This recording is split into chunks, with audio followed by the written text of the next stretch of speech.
Welcome to the first Energizing Education video screencast for mentors.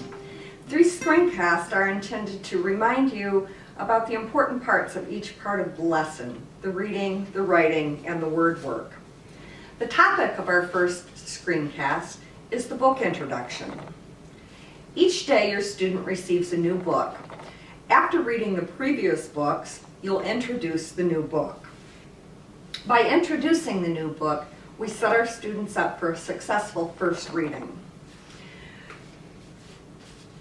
Begin by telling the student the title of the book and use one or two succinct sentences to tell the student what the book's about.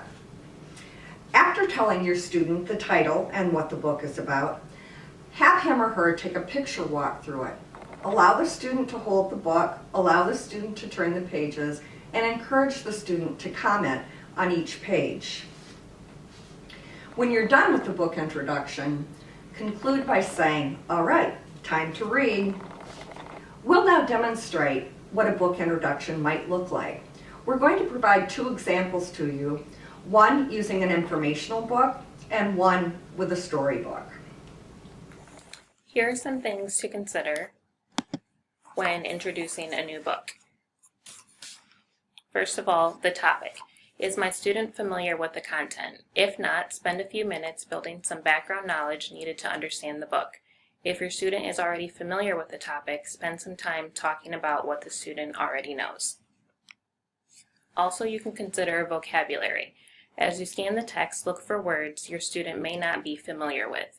As you talk about the pictures, use the vocabulary in your conversation. Say the word aloud and ask your student what letter the word would start with, and then ask him or her to find that word and say it aloud. Explain what unusual words mean. And finally, the text layout.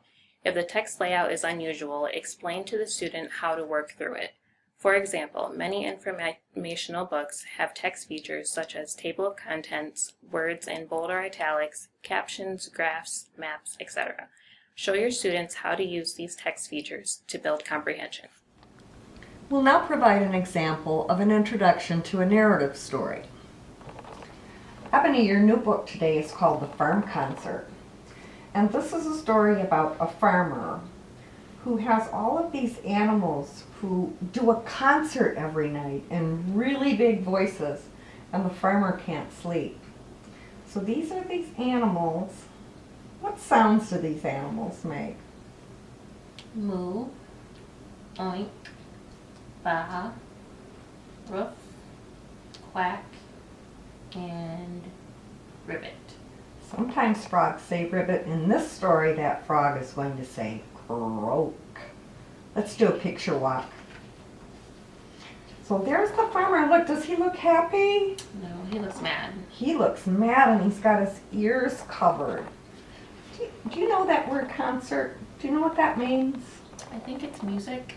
It's music, and in this story, the farm concert, the farm animals are having the concert. Oh, there's the cow, and you told me he says moo. I want you to look.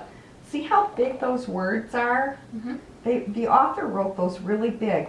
That means that when you read this story, you're going to use a big voice. So the cow is singing, the dog is singing. Quack, Quack, croak, croak. oink, baa. Oh! He's shaking his fist. He's telling them to be quiet. Now I want you to look. See how little the words are now? Mm-hmm. That means when you read, you're going to use a little voice when you read those words. Moo, woof, Atta girl. quack, croak, Yep, a little bitty voice. oink, baa. What's he doing now? Sleeping. He's sleeping. That's what he wanted to do, didn't he? Yes. You ready to read? Yep. Okay. We'll now provide an example of an introduction to an informational text. Ebony will be my student. I'll be the mentor.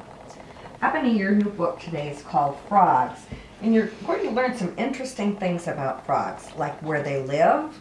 You're going to learn about frog families, colors of frogs, and then some other interesting frog facts. What do you know about frogs? I know that they're green and they have big eyes. Do have big eyes. Why don't we do a little picture walkthrough so that you can see what the book's going to be about? Oh, look there, there's a table of contents. This tells us exactly what's going to be in this story. You're going to learn about frog colors, frog families, where frogs live, and some interesting frog facts. And the table of contents tells you what pages to find those on. Let's do a picture walk. Oh, so this section is about frog colors. What colors do you see there? I see green, orange, brown, orange, and blue. I've never seen a blue frog, have you? I haven't. Now these, good Spots. girl. This frog, it looks like he's hiding, doesn't he? He does. He's hard to see. Oh, this section is about animal families. I think these are eggs. Yeah, and look, see how there are numbers here? This is going to tell you how they grow. Do you know what these little things are called? They're called tadpoles. Tadpoles. That's kind of a long word. Can you find that word, tadpoles? Good girl. Let's see what number 3 looks like. Oh, look how it's grown. It's really big over here. Yeah, there he is, all grown up. This section is about frog homes, where frogs live. Where do these frogs live? In water. Right. And some frogs live in ponds, some frogs live in tanks, and some frogs live in fresh water. Fresh water. How about that one? Where does he live? That looks like a tree branch. Yeah, it is a tree. He lives in a tree. Now these are some interesting frog facts about things that frogs can do. What's that one doing? Swimming, Yeah, how about him? climbing. He looks like he's be a pretty good climber, doesn't he? Yeah. What's that one doing? Looks like he's jumping. He's jumping. Frogs can jump a long ways. This frog is croaking. They fill up their throat like that when they're croaking.